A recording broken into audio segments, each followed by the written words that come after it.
Well, I know how that bass happens. You're like, what the fuck am I doing? We were in here for like an hour. My check. On and on and on.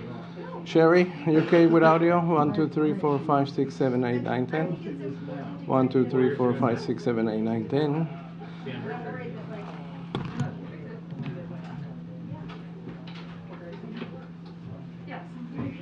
How you guys doing? Good. Yeah, I haven't shared the road with you anymore. Yeah.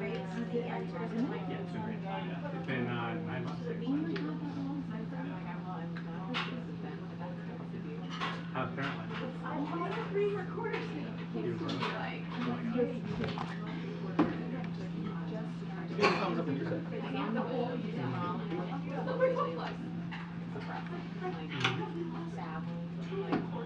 So, like,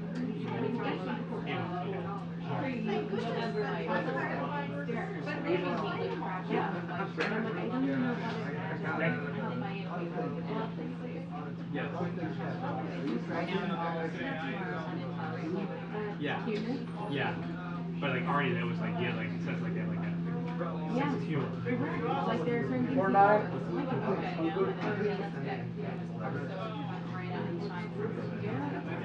I always was like, wow, my baby is sort of like that.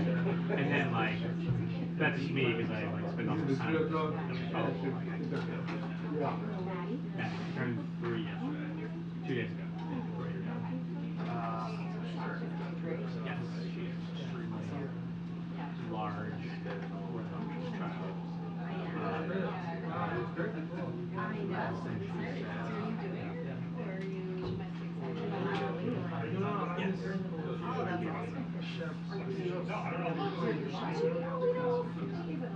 She has a straight shirt and she has a dino.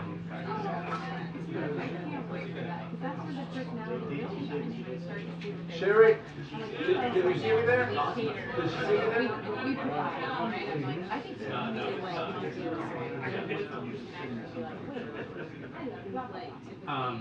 I told her she had fries on YouTube. I'll get the fries. She's like, I'm like, I don't want that. No, if I try it, I will spit it out.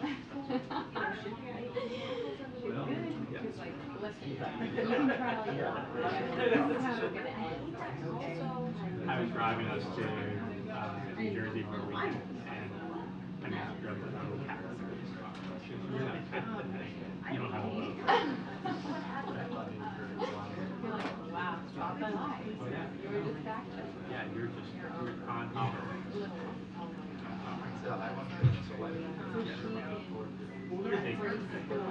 Yeah, she does start pre-K 3 next year. But I think it's more or less classic. No, we live off like north of Pepper, and she goes to daycare in Columbia Heights. It's funny, Colin actually visited the daycare. So we met like a year ago. And I was like, oh my god, you guys are going to do our daughter's classroom. No, they wisely visited older kids, not accidentally throw them.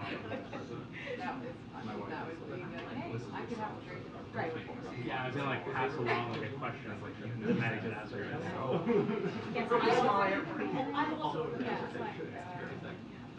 Is Dan traveling a lot?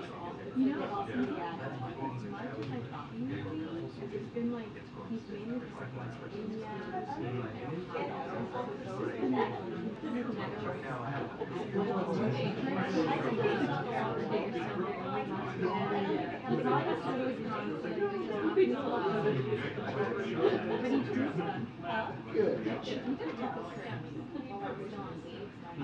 but this is good for you. Yeah.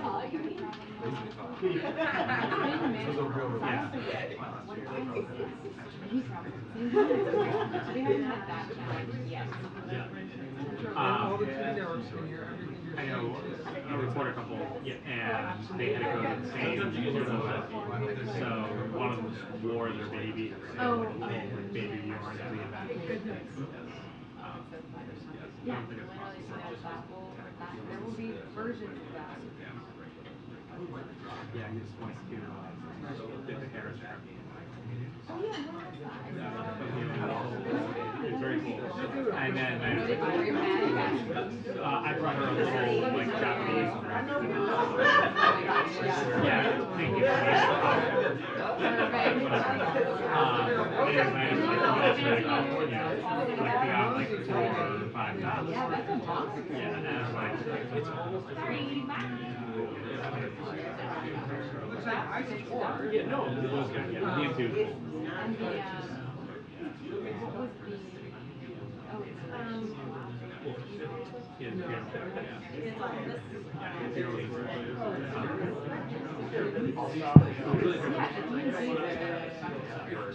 yeah. Right. Yeah. Yeah. It was cool. It was very beautiful out there. It was like very peaceful, like rolling hills, great weather. Like it wasn't like barbed wire and claymore mines. It's gonna be.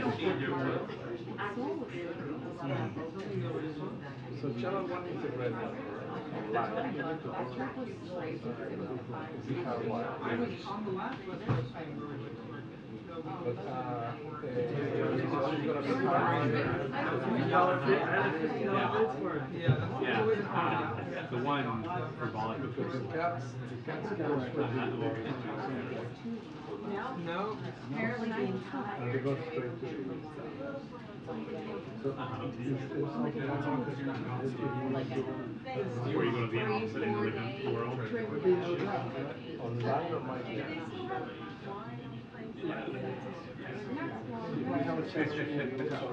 Yeah, fix the prices. Mike, you said? I'm ready. Yes, it's very.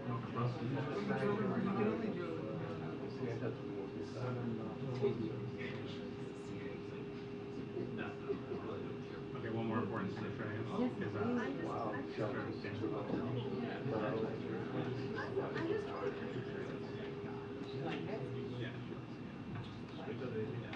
Thank you, chef. 2 minutes to press briefing. 2 minutes to press briefing. Perfect. Thank you so much.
Hello, good afternoon, everybody.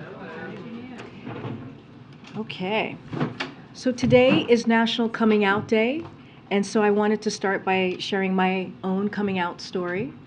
Like so many in the LGBTQ community, coming out wasn't an easy thing to do. My family was traditional and conservative. Being gay in my family wasn't something that you mentioned out loud or celebrated. But my family, like many other families, grew to accept who I was. They saw that who I loved didn't change who I was as a person. It didn't change the things I liked to do, and it didn't change the goals I had for my life. The beauty of America is its freedoms and the promise that you can achieve your dreams no matter your race, sex, country of origin, sexual orientation, or gender identity. This is something we continue to strive toward and fight for, particularly as we continue to see a wave of anti-LGBTQ legislation across the country. And it's why I'm so honored to serve the President and the First Lady, who have stood with the LGBTQ community for many years, and will continue to stand with all those who come out. And we are thinking about those who are coming out or those who are thinking about coming out, and we are here for you, and we will continue to support you. Thank you. With that, I now want to turn to our special guest for today. Today we have White House COVID-19 Response Coordinator, Dr. Jha, back with us in the room. He is going to discuss the benefits of the updated vaccines, the new vaccines that you have heard us talk about here, and our work to ensure that all eligible Americans do get vaccinated ahead of the winter. With that, Dr. Jha, thank you for joining us. Thank you. Thank you, KJP, and thank you for your personal story. Thank you all for having me back. Happy to be back here. I know families around the country are starting to make plans for Thanksgiving. Mine is. We're thinking about the holidays ahead. It's going to be here sooner than most people know. And we're all looking forward to a really good holiday season.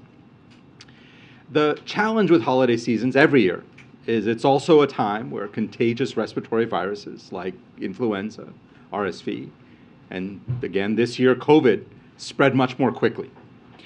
And we have seen an increase in COVID infections, hospitalizations, and deaths each of the last 2 winters. And we are carefully monitoring the rise of several subvariants that are evolving rapidly and emerging around the world, including ones that evade some of our treatments. And given what we've seen in Australia this summer, our summer, their winter, it's reasonable to expect we're going to see a significant flu season this year. So we have some challenges ahead as we plan and as we look at the winter in front of us. But the good news is we are not helpless against these challenges, right? In fact, what happens in the weeks and months ahead will have a large impact on how the winter goes. And really what happens in this winter is largely up to us as the American people. So let me talk about what tools we have, what we can do to make sure we have a safe and healthy fall, winter, holiday season. We have updated bivalent vaccines that are designed to target the original version of COVID. I think you should see slides up. You do. Great. That target both the original version of COVID from 2020 as well as Omicron, the BA.5 version that's circulating right now. And based on everything we know about immunology and science and vaccines, these updated vaccines should provide a much higher level of protection against infection, against transmission, and certainly against serious illness and hospitalizations and deaths. And just like people get the flu shot each year, even if you've had the flu in the past or if you got a flu shot the year before, it's really critical that everyone 12 and older should go get this updated annual COVID-19 vaccine. So you're protected this fall and winter, and you're protected year-round. So my message today from this briefing room is very simple. Don't wait. Get your new flu shot and get your new COVID shot today. If Americans did that, we could save hundreds of lives each day this winter. As the Commonwealth Fund just put out a new report, a new analysis, they estimate that we can save as many as 90,000 lives and nearly 1 million hospitalizations if most eligible Americans got their updated vaccines. Now, That is just based on vaccines alone, which are remarkable and going to make a very large difference. But if we do better than that, if people get tested when they have symptoms, we know testing leads to a diagnosis leads to treatments. And treatments that we have available today for free keep people out of the hospital, keep people out of the ICU, prevent the worst outcome of all. And here is the most remarkable fact. 2.5 years into this pandemic, think about where we were in March of 2020. Here's the most remarkable fact. If you are up to date with your vaccines, and if you get treated, if you have a breakthrough infection, your risk of dying from COVID is now close to 0. I really think that is a remarkable progress. And as a nation, we are clearly in a much better place as well, right? COVID is no longer the same disruptive threat it was. And by the way, that did not happen by accident. It's happened because of the leadership of this president. His leadership on vaccines, on treatments, on testing. We're the first country in the world to authorize a BA.5 bivalent vaccine. First country in the world to make Paxlovid widely available. So as we look ahead to our third winter of COVID-19, we are focused, like a laser, on bringing down serious illness and deaths. And the single most important thing people can do to protect themselves, to protect their families, to protect their communities, is to get the updated COVID-19 vaccine. Now let me tell you a little bit about what we're doing to try to make sure that that happens. First, we've made it widely available, easily accessible, and it remains free. That's point number one. Now we're doing everything we can to get the message out about the benefits of these vaccines. We're focused on reaching people where they are. Set up pop-up clinics in state and county fairs around the country. Last week, the Healthy Trucking of America hosted a pop-up clinic called Million Mile Celebration at the Talladega Motor Speedway in Alabama to help drivers get their updated vaccine. Next week, we're going to be at the Texas State Fair in Dallas. Week after that, at the Jackson County Fair in Biloxi. And the week after that, at the State Fair of Louisiana in Shreveport. These are just some of the things. We've been building partnerships. We have a partnership with the 100 Black Men of America, which is hosting a vaccine drive today in San Antonio, Texas, and one in Savannah, Georgia on Saturday. And we're making efforts through both targeted paid and earned media efforts in the weeks ahead. We have partnered with retail pharmacies, and we're working with trusted messengers such as faith leaders in communities across the country. We're making it very clear that getting these updated vaccines can save your life, because we know these vaccines are safe and they are effective. And beyond vaccines, let me make one other clear point, because there's a lot of confusion. When you go on social media, lots of people like to pontificate on what the data says, so let me be very clear about the evidence. If you are over 50 or otherwise at elevated risk, and you get infected, you should be seriously considered for treatments, because treatments are effective, they make a big difference, they can save your life. Now let me finish off by saying we know there's more work to do with real challenges ahead of us as we head into the fall and winter and the holidays. We're doing everything we can as an administration to stay ahead of this virus.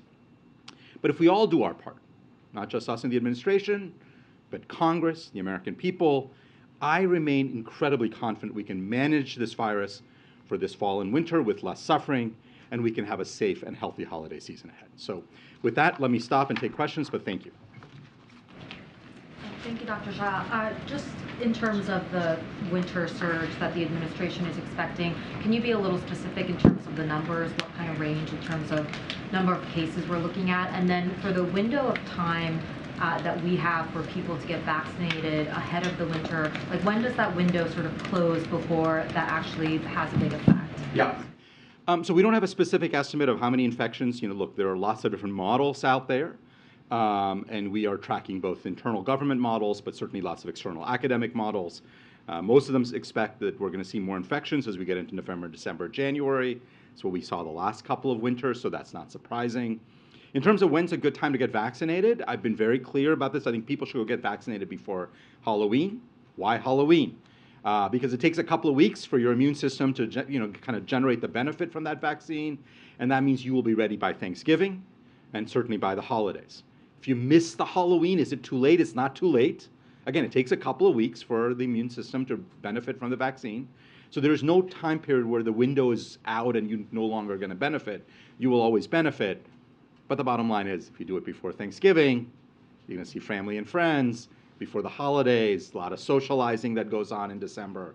It's going to be a really good time to get it done before Halloween. Just a quick follow-up. Since the White House has now said the pandemic is over, can you just talk a little bit about what the message is for Americans as we head into the winter months?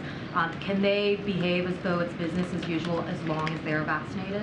Yeah, so the president was very clear. COVID is not over. There's a lot of work to do. We still have 300 to 400 Americans dying every day, tens of thousands of people getting infected every day. There is a lot of work to do. What we know is that if we want to keep people safe and protect them from serious illness, which is obviously priority number one, the number one thing that people need to do is get vaccinated. And the number two is if you have a breakthrough infection, you need to get treated. If people did those two things, it would make an enormous difference in preventing hospitalizations, preventing ICU stays, preventing deaths, and those are the top priorities. So, if the administration is laser focused on protecting people from serious illness, why are the booster uptake rates so low? Does this reflect a failure on the part of the White House administration to get people boosted? Yeah, so let's... Sorry, one last thing. Why haven't we heard from President Biden on this directly, given that he has the largest megaphone? You know, we heard from him so much early on in the administration. Why isn't he speaking about this? So let me start off by talking about where we are with the fall, this new COVID vaccine uptake. We estimate that, and again, we'll get new numbers from CDC, but as you know, those numbers always lag. We estimate that between 13 and 15 million people have gotten the new COVID vaccine through this past weekend. And we always expected this to build up over time. September, if you think about how flu vaccines tend to work, not a lot of people get the flu vaccine in September. People are just coming back to school. People are not thinking about the winter so much in September. It's really October as the weather starts getting cooler. I'm from Boston. People tell me this is Washington fall. But, you know, it is starting to get a little bit cooler here. I think as that happens, we tend to see a big uptick in flu vaccines. We're expecting more people to get the COVID vaccine. And we're going to do everything we can to get the word out. And all of us are speaking about it. And so I think you've heard about this from the Secretary of HHS, from the Surgeon General, me. I'm sure you'll hear about it from the President as well. The President has talked about the importance of going out and getting vaccines and getting boosted. So we all are very, I think, synchronized on making sure this word gets out. The rates are so low. Is something not working? No, I think, look, we expected in the beginning, the vaccines rolled out in September. We expected September to be a month where it would just start picking up, and then again, we'd really expect vaccinations to start happening in October.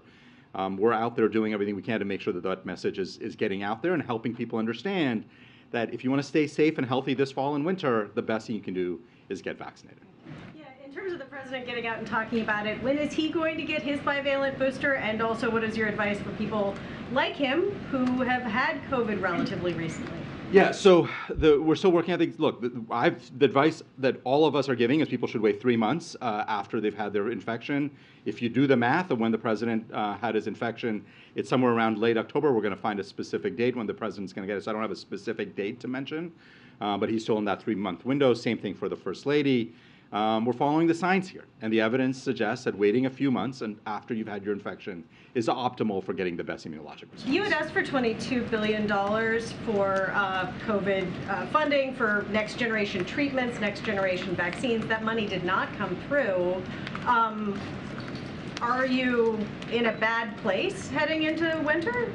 Well, so no doubt about it that our response has been hampered by that lack of funding, right? And I think even from this podium, I've explained that we still we thought it was incredibly important to get the new vaccines. We did. We pulled money from we had money allocated for a stockpile of tests and personal protective equipment. Remember, having enough PPEs for doctors and nurses, pretty critical. We were going to have a national stockpile. We do not have an adequate stockpile of that or of tests because we had to pull resources to make sure that we had enough vaccines. We do not have funding for the next generation of vaccines and treatments. Our vaccine campaign has been more limited because of lack of funding. So Congress bears a lot of responsibility for the complexities of the moment we find ourselves in. You can't run a national response to a highly contagious and deadly virus without adequate funding from Congress. Congress has been a great partner in the past. I remain hopeful that Congress will step up again, but it is undoubtedly true that congressional inaction has put the health and well-being of American people at risk. Dr. Jha, 2 questions. When the vaccine first came out, there was a concerted effort for the least of these low-income minority people. Is there a concerted effort once again for this booster shot for minorities, low income. And also, you speak of the positives of the booster shot. There's a study out talking about women in their menstrual cycles, how vaccines, the COVID vaccines have impacted them. Can you speak to that as well? Yeah. So on that study, it affected for the first cycle, affected the menstrual cycle by 1 day, and then women's menstrual cycles returned back to normal. So there was a lot of, and that has been the most definitive study suggesting there are no significant long-term impacts on the health of women or their reproductive health. On the issue of making sure that we're both getting the vaccines out to disadvantaged communities, poorer communities, communities of color, no question in my mind that continues to be a major priority of the administration. We look at all these data stratified by race, ethnicity, income to make sure that we're not leaving people behind. That begins certainly by making sure these things are widely available and accessible in communities. But it also, that's not enough. We're working with community partners, community-based organizations to make sure that we're getting the message out in those communities as well. As you're casting a broad net for the booster shots, is there a community or communities, are there communities that you're really concerned about this winter going into the winter season with potential COVID upticks? Well, obviously, we're always most concerned about people who are at highest risk, right? And so what we know is that people who are older, people who live in congregate care settings, they tend to be the highest risk for poor outcomes. So again, when you have more limited resources, we're putting a lot of attention on making sure that those resources are going to people who are at highest risk, and that's going to continue to be a priority. Dr. Jha, is the thinking after these updated booster shots that Americans should expect an annual COVID booster, or is it possible with any new strains that we should expect this will keep happening every few months?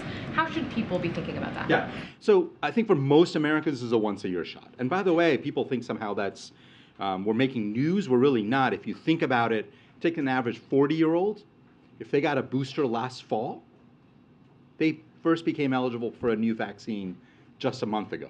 So essentially, for a majority of Americans, we've already gotten into a once-a-year rhythm. All we did by calling it an annual COVID-19 vaccine is call it what it had already become. So I think the science on that is clear.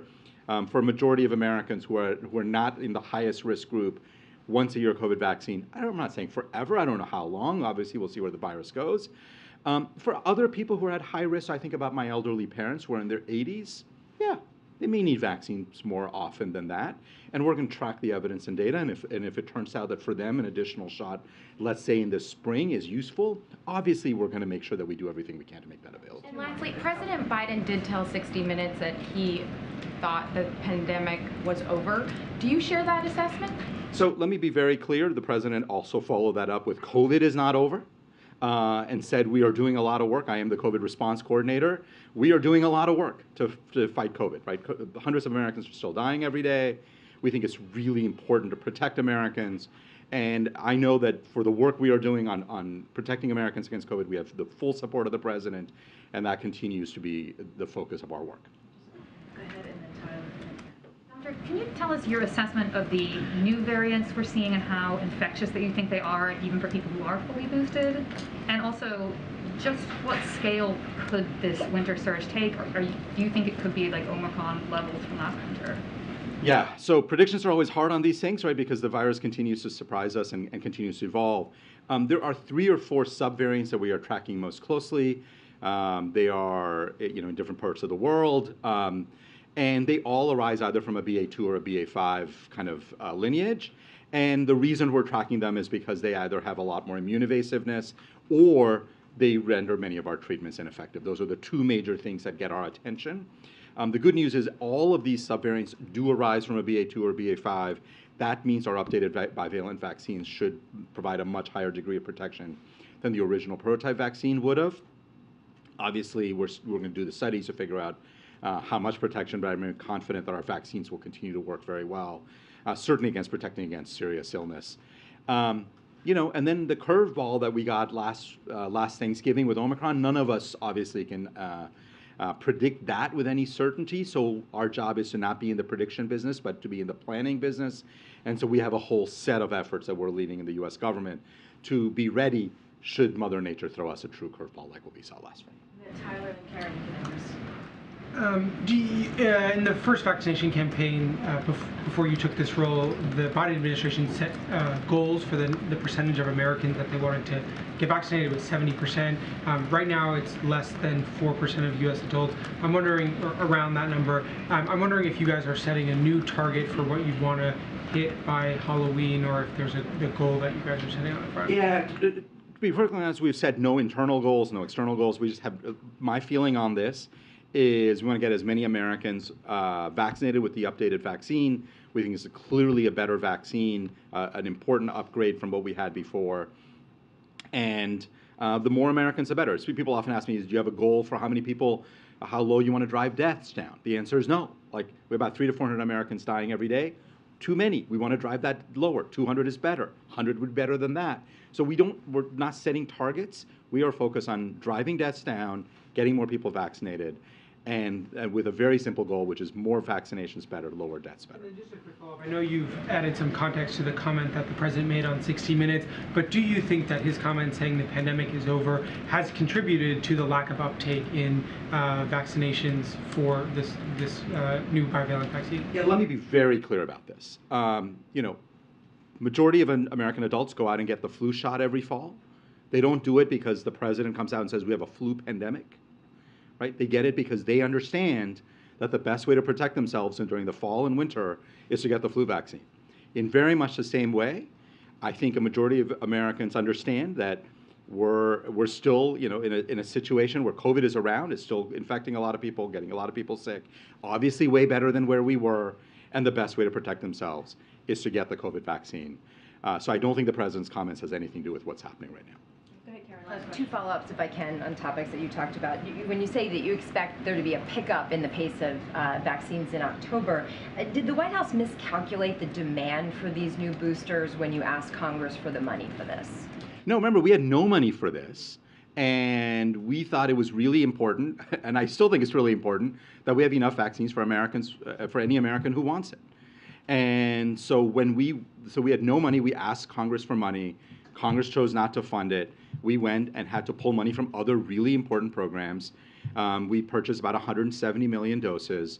One of the things that we know is if we want to make it available in rural communities, if we want to make it available at motor speedways, you're not going to use up every single last dose. You have to be able to willing and be open up a dose of 10 and know that only 8 or 9 might get used.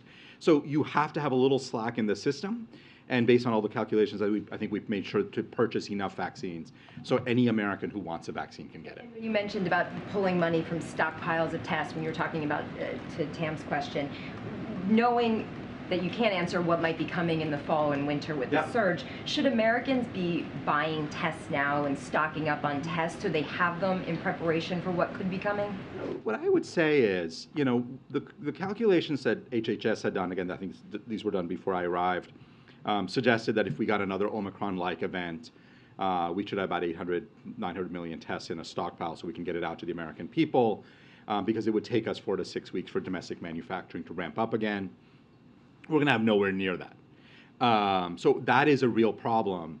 We are going into this fall and winter without adequate tests because of congressional inaction. And I think it's really important obviously, it's important that we have enough testing.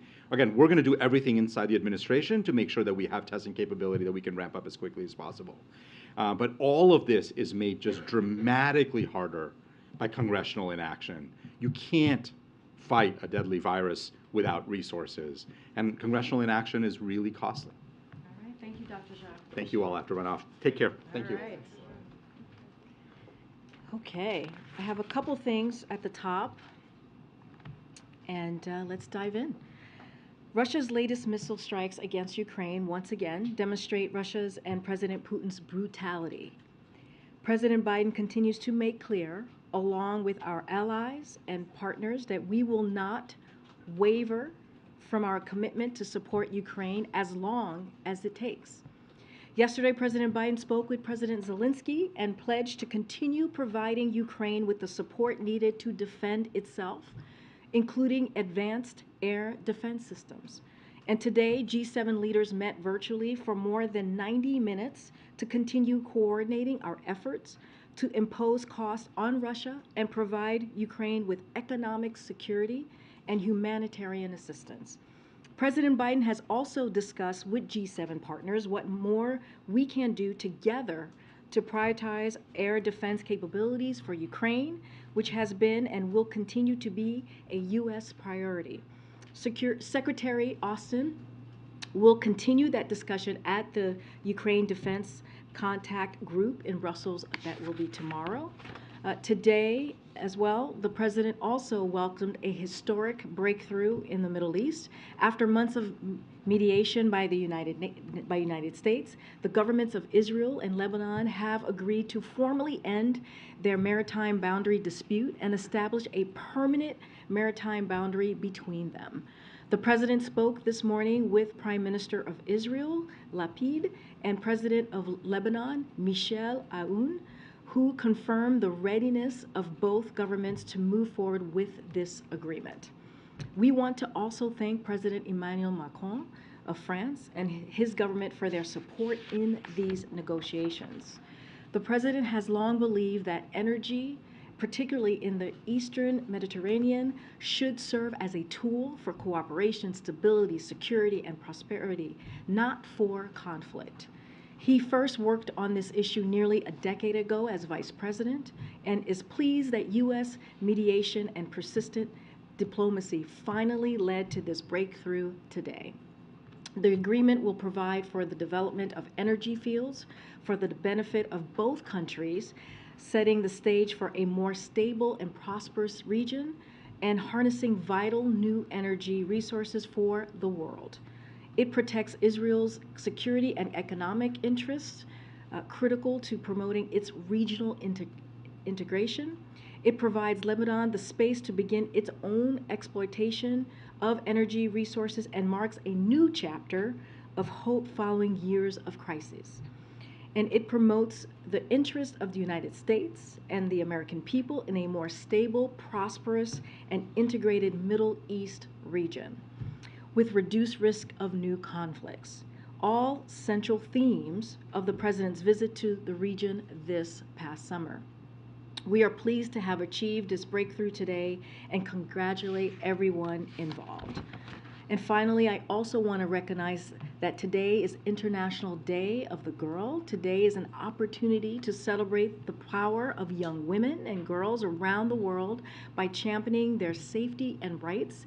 In particular, today we are thinking of the brave young women and girls leading the ongoing protest in Iran. Women should be able to express themselves how they want and wear what they want, free from violence or harassment. There's still so much work to be done to create an equitable country and world for our daughters and granddaughters.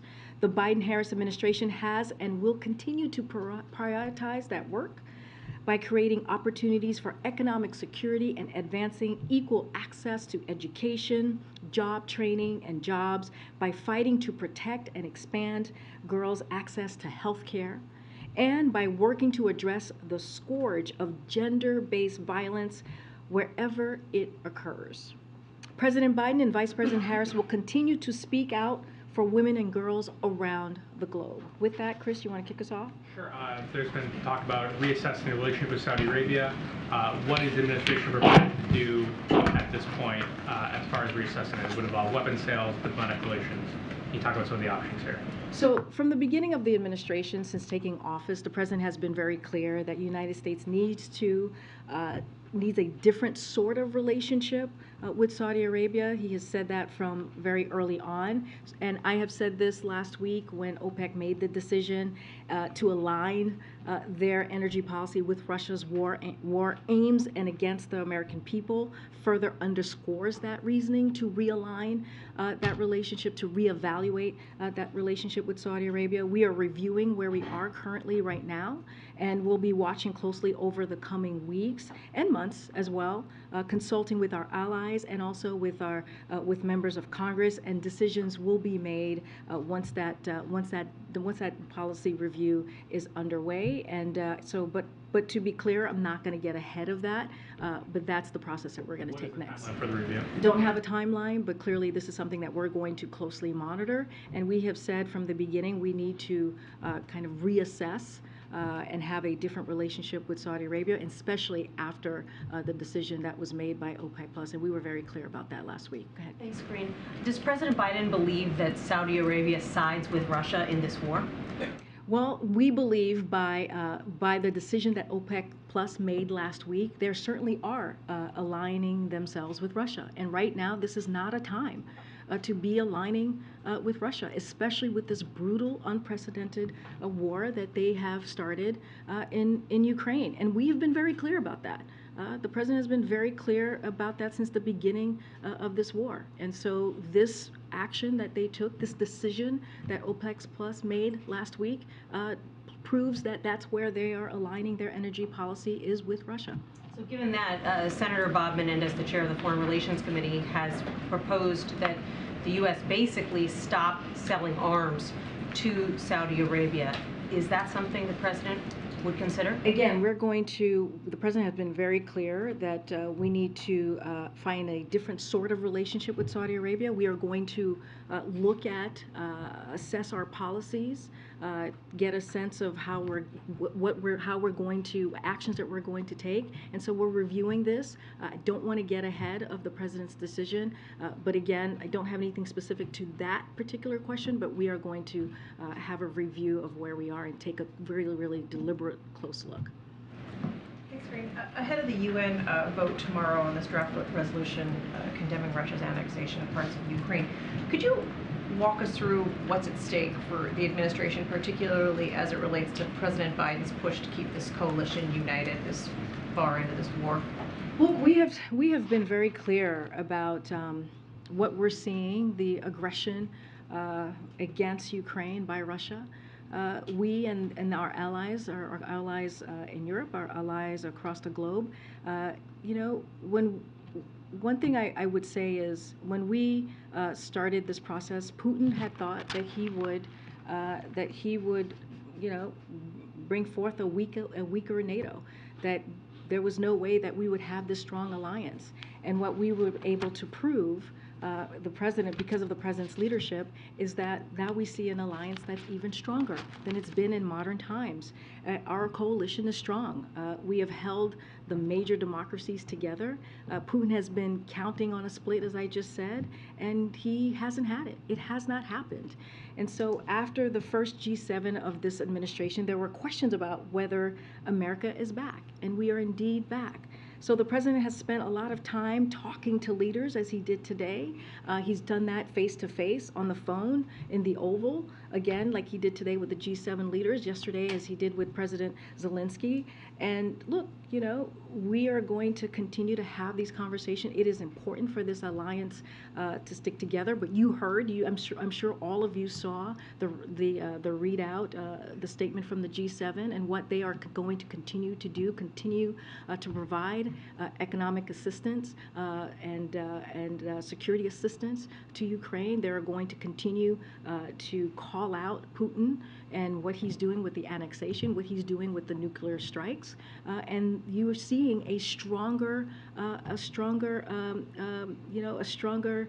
NATO, a stronger Europe, and we're going to continue to hold Putin accountable. So if we are indeed seeing a stronger Europe, will we see non-allied countries lend their support to this resolution tomorrow? Are you confident that you'll have 100 countries signing on? I'm not gonna get ahead of what the vote is gonna look like at the UN, but we have been very clear. We have been very clear as to saying to all countries, now is not the time. Now is not the time to support Russia's war. Now is the time to speak out, as we're seeing this brutal war that was started by Mr. Putin. And we've said this many times before. This war can end today. It could end today, and it is up to President Putin to end this war. You mentioned weeks and months for this Saudi review. Does the president feel under any particular time pressure to act swiftly? Don't have a timeline, but we've been clear. I don't want to get ahead of this review process that we're going to go under, but don't have a timeline. But we have been very clear. You heard from me, last week. You've heard from my colleagues. This OPEC Plus decision, on their energy policy, was indeed self-serving, and it's going to hurt, middle and low economies, countries across the country, and that is a problem. Leading the review? I don't have a person in particular to speak to who's going to be leading the review. Clearly, this is an all, an effort across the White House that we're going to push forward with. Clearly, a National Security Council is going to be involved in this review as well. But this is something that the president is going to take very seriously, and we'll have more to share. I don't want to get ahead of it. And last thing, what does the White House make of these reports that Elon Musk has been talking to Vladimir Putin about Ukraine? So we've been very clear. I was asked a similar question about this last week about Elon Musk. Look, the president has been clear as well and believes that decisions about negotiations are decisions for Ukraine to make. Nothing about Ukraine without Ukraine. We have said that for months. And, as you saw, I was just mentioning the G7 leaders. They put out a statement following their meeting with President Zelensky today. We welcome President Zelensky's readiness for a just peace, which would include the following elements: respecting the UN charters, protecting of territorial integrity and sovereignty, and safeguarding Ukraine's ability to defend itself in the future, ensuring Ukraine's recovery and reconstruction, including exploring avenues to do so with the funds from Russia, and pursuing accountability for Russians' crimes committed during the war. But diplomacy requires both sides engaging in good faith to de-escalate. And we have seen no signs at all from Vladimir Putin that he is prepared to stop the onslaught and the atrocities. So he could stop. Again, this war today, this is a war that he started, and he could stop it if he wishes. Karine, the president, has made clear that the U.S. will support Ukraine for as long as it takes. Does that extend into next year? And how much is the White House thinking about how that level of support could be complicated if Democrats no longer control Congress? So look, we've been very clear. But let me just be also clear about this. The support that we have seen, it has been bipartisan, right? The support that we have seen in the funding that has been approved by Congress, the $40 billion not too long ago, the most recent funding that we saw that was with the CR, that was bipartisan as well. And so you have seen both sides come together in supporting Ukraine, who is, again, fighting for their democracy, fighting for their freedom, and we will continue to condemn Russia and their unprovoked war, and we'll continue to do that. We will continue to hold them accountable. But again, don't have a timeline for you, because as we see this could end today if President Putin chooses. Again, this is his war that he has started, but we will be there for Ukraine to support their bravery as they are fighting against this aggression as long as it takes. Don't have a timeline. As we have said many times before, this war has gone on for too long. And can you talk to us a little bit about the thinking on the president's upcoming travel? He's going to the West Coast tomorrow. He isn't visiting Arizona or Nevada. I mean, we have 4 weeks until the midterm. Should we expect to see him travel to some of the more competitive states, campaign alongside some of the candidates who are in very competitive races? So, as I've said many times, we here at the White House, this administration, we respect the Hatch Act. So I'm going to be very mindful of that, and I cannot speak of the 2022 midterm elections or any elections from this podium. But, we've been very clear that the president's going to go out, the vice president's going to go out, the cabinet secretaries, and you'll see Democrats in Congress. They're going to talk about the success that we have seen in this administration in the last 19 months. And, we have talked about the bipartisan infrastructure law and how that's going to change. That's going to change our infrastructure, repair our bridges and roads, and it also strengthen our supply chain. So we're going to talk about that. He's going to talk about the Inflation Reduction Act, which is going to help our seniors lower costs, make Medicare be able to negotiate prices. It's going to help energy costs. That's what you're going to hear hear the president talking about. He's going to talk about the CHIPS Act. He did that last week, going to IBM, going to Volvo, and talking about how the CHIPS Act is going to, again, really secure and protect our national security, make that stronger, but also bring back manufacturing jobs right here in the U.S. and giving the opportunity to those businesses to come back and actually really do the things that we have been wanting to see in this country for decades now, create good paying jobs. And so that's what you're going to hear the president talk about his economy, how he's able to put forth a policy that really doesn't leave anybody behind, builds the economy from the bottom up, middle out. And so that's what you're going to continue to hear from us. I don't have any specific locations to share in the next 4 weeks, but of course the president loves being out there, and you'll continue to see the president traveling. I guess I was just wondering, if he is eager to talk about his accomplishments on a trip like this one where he is going all the way to the West Coast.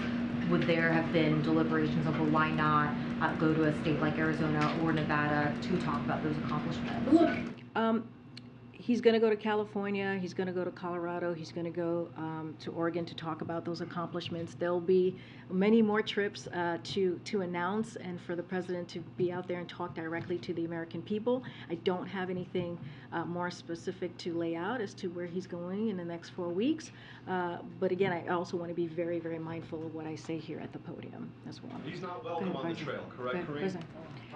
We get the consumer price index for September on Thursday. What does the administration expect from that? So you're talking about the CPI, the upcoming number on inflation. So look, the president has made, as far as his economic policy, he's made lowering costs for the American people, bringing the inflation down, his number one economic priority, and that continues to be to do that.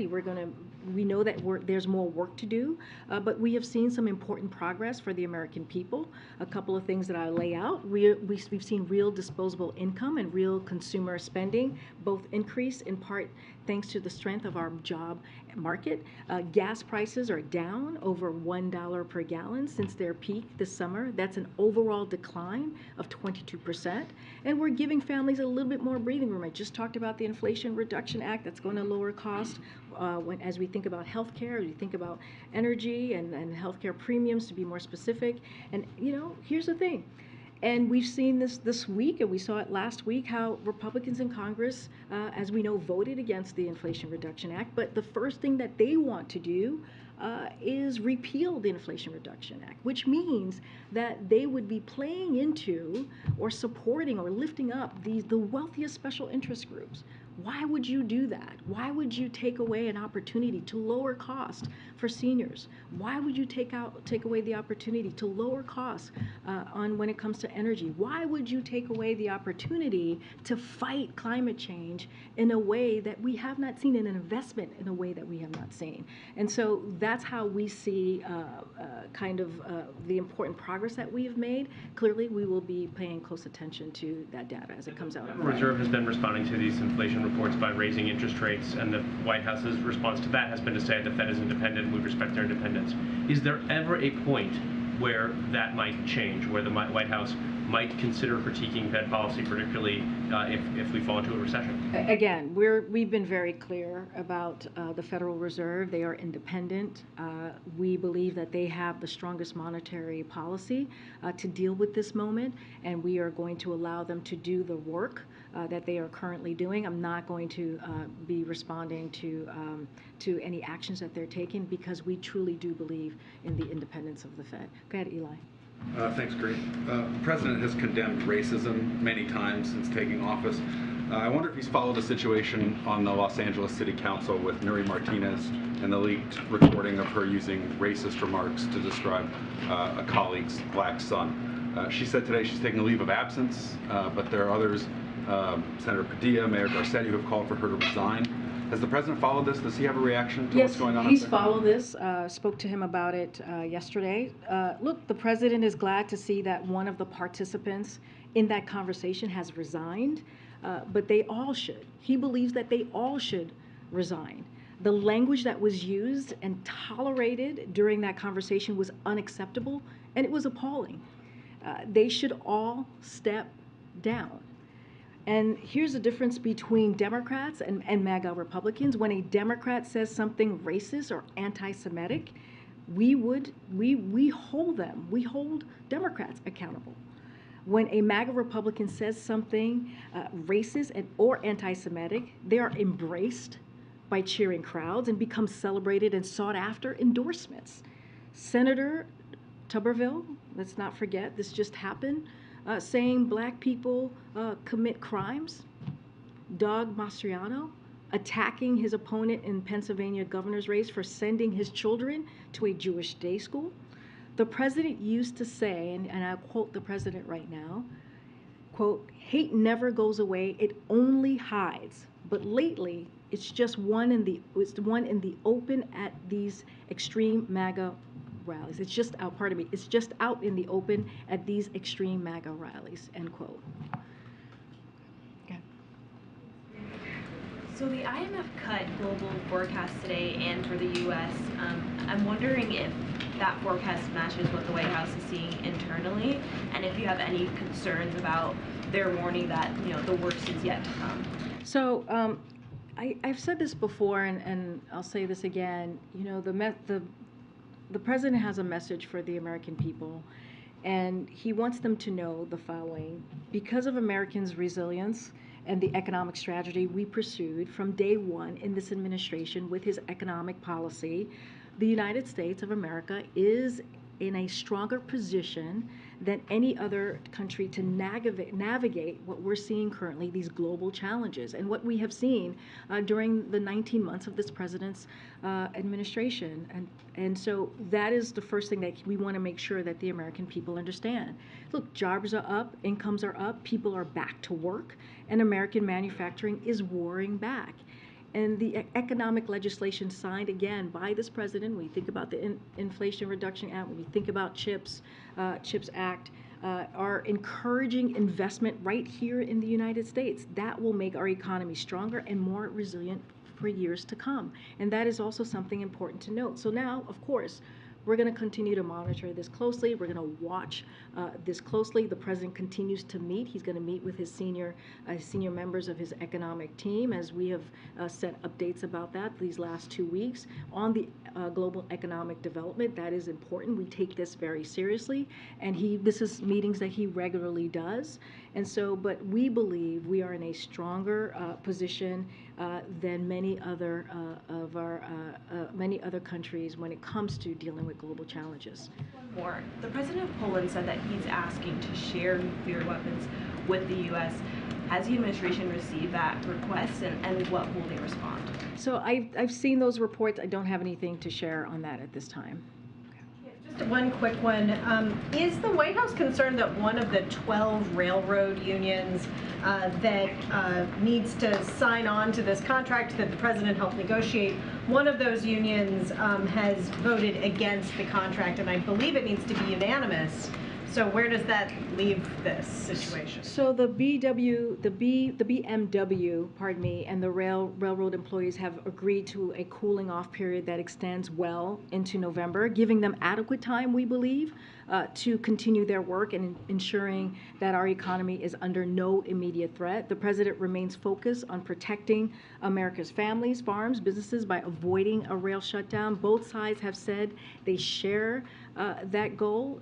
One union's rejection, as you were just laying out, Tam, of the current proposed contract does not mean we face an immediate rail shutdown, but it does mean that the union and the employers have additional work ahead to agree to a contract that the union members will ratify themselves. So unions are democratic, as we know, organizations. That's how they function, that's how they work, and contract ratification is part of that process. These negotiations have gone on for years. This is nothing new. We've seen this before, and have often been acrimonious. So it's not surprising that universal members approve of the new contract and would have challenges. Again, we stand ready to assist at any time, but again, this is not unusual. Okay. Thanks, Karine. Just to follow up on some questions from my colleagues about this review in Saudi relations, you said the president is taking it very seriously, but you also said there's no person leading it or a timeline for it to be completed. Is this more of a rhetorical strategy, or is there actually a review with some sort of substantive plan and action? Because today there's been no details about that.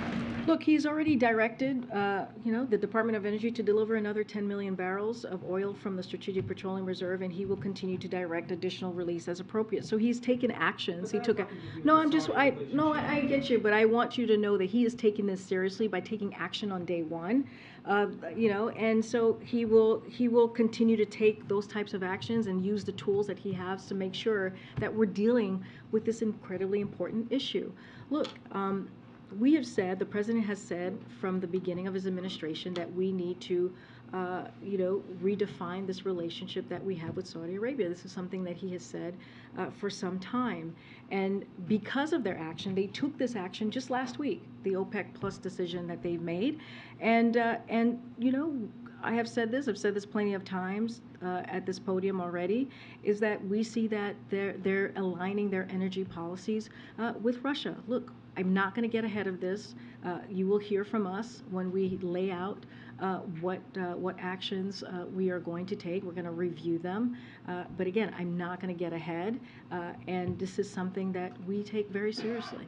And does the president have any regret about his trip to Saudi Arabia and his meeting with MBS and other Saudi leaders? No, I just laid out an agreement, a historic agreement that was made by Israel and Lebanon. And no, he does not. He does not regret it. Saudi Arabia, that agreement, Israel and Lebanon. I'm just talking about the Saudi portion of that trip. What I'm saying is that trip was so important for our national interest and also for the American people. There are a couple of things that came out of that trip. That was one of them. But also the focus abroad, as you know, was for the Middle East region. The president was able to engage, as we all know, with 13 leaders to discuss a range of issues from Iran to Yemen to the 5G. And if you think about Yemen, that is very much a part of Saudi Arabia, is very much a part of that Yemen truce that we have seen. The president set forth an affirmative agenda for more integrated and stable region, including Israel's integration over time into the Arab world. And on the trip, we concluded a historic agreement opening Saudi's airspace to Israeli flights. That is really important. That happened right there when the president was in the region. So the president was the first to visit the region without Americans in combat operations, and it's his aim to keep it that way as well. So there were many deliverables that came out of that meeting with Saudi Arabia, but also being in the Middle East region, how critical and important it is as the president is moving forward with his foreign policy agenda. So no, he does not regret it. Going back to the rail talks, would President Biden, get involved with negotiations again, or I guess what role will the White House have going forward? So we stand by to assist in any way that we can. Look, as you know, the Railway Labor Act establishes the process under which we are working in. Under the law, the president has the authority to establish an independent president emergency board, and he did so. He did that back in July. And once the board publishes its report, the onus returns to the parties to resolve the dispute themselves through collective bargaining. So this is what we're seeing currently. So President Biden continues to support the collective bargaining process as a way to ensure working people have a voice in their pay and conditions of work. It is the best method of ensuring that both sides can live with the contract they had a hand in developing. And in addition, the administration will continue to take all appropriate steps to ensure that the parties stay at the table negotiation in good faith and continue to put the work necessary to reach a mutual acceptable solution. And so again, it is for them to work through this. We have seen this for many years. This is not unusual, but we stand by at the ready to assist. And then another question on student debt. I saw that the Education Department released a preview of the application for student loan debt relief. Why, if that application seems to be ready, why is it not live today? I guess why is there no relief going out today for that? So look, we wanted to make sure that we give you all regular updates, and that's what you're seeing right now. Last week we shared more detail on our efforts to go after scammers, so we were very transparent and showed our policy and what we would do in that regard.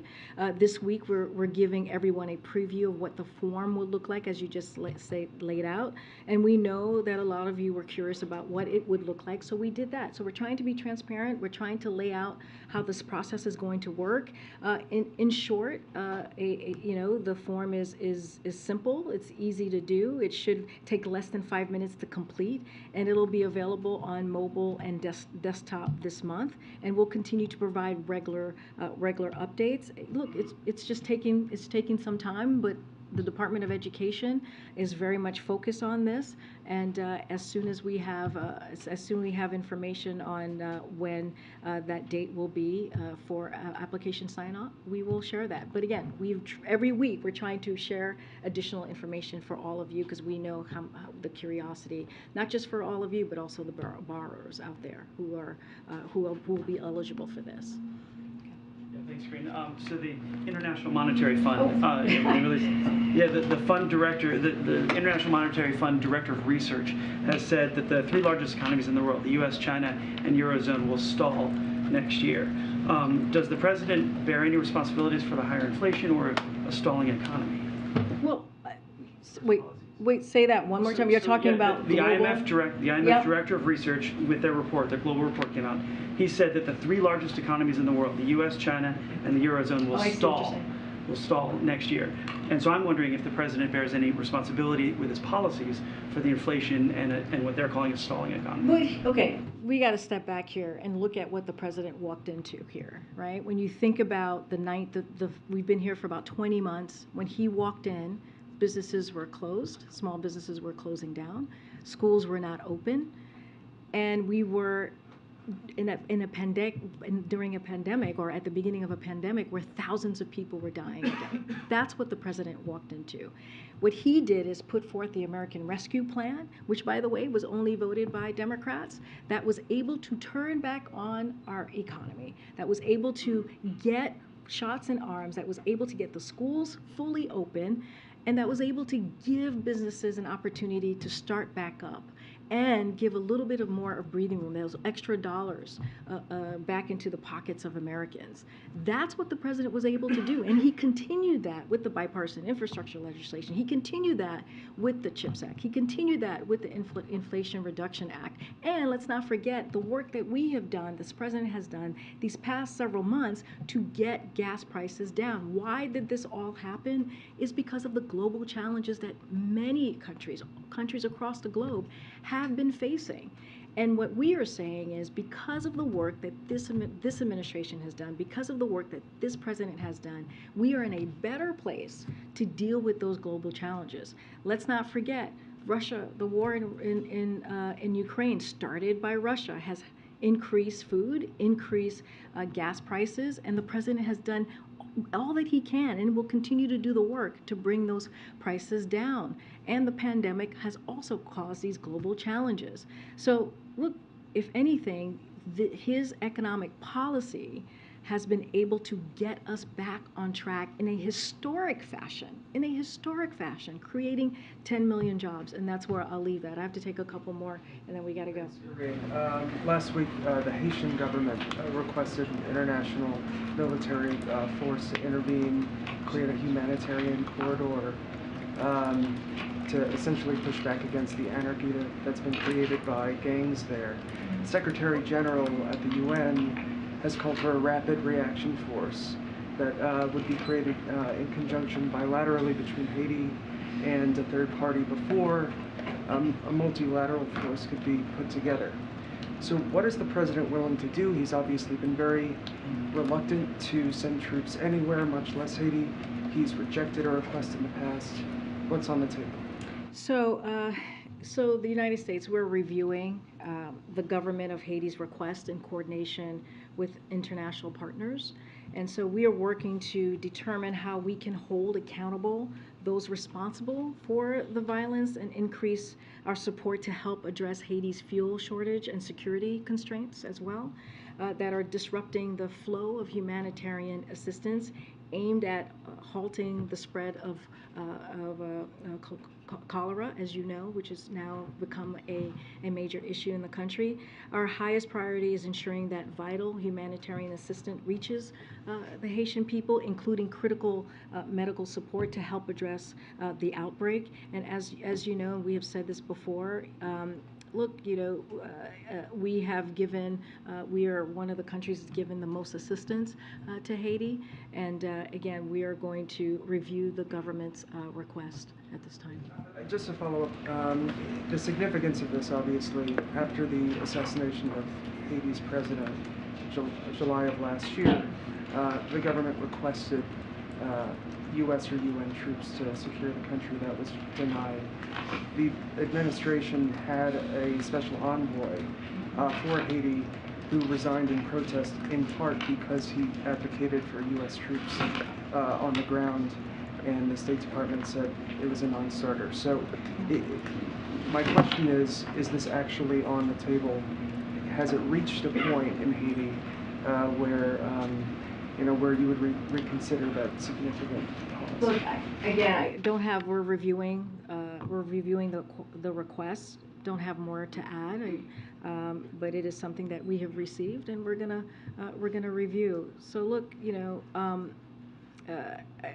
what I'll say is that right now our staff are on the ground in Haiti working alongside Haitian health workers and NGOs to address this outbreak that I just mentioned and deliver care to those who need it. And we have been on the ground for some time. And since 2021, the U.S. has provided more than $171 million in life-saving humanitarian assistance and early recovery, risk reduction, and resilience programming to Haiti. And over the past 18 months, the United States has allocated more than $90 million in security assistance as well, to your question about the troops, but we have offered that to strengthen the Haitian police capacity to counter gangs and establish a stable security environment under the rule of law. This support includes advising, training, equipping, and vetting of special police units, as well as programs to reduce violence in Haiti's most affected communities. And that's the work that we have been doing for some time now, for the past 18 months. Okay. All right. Okay. Okay. Thanks, guys. All right.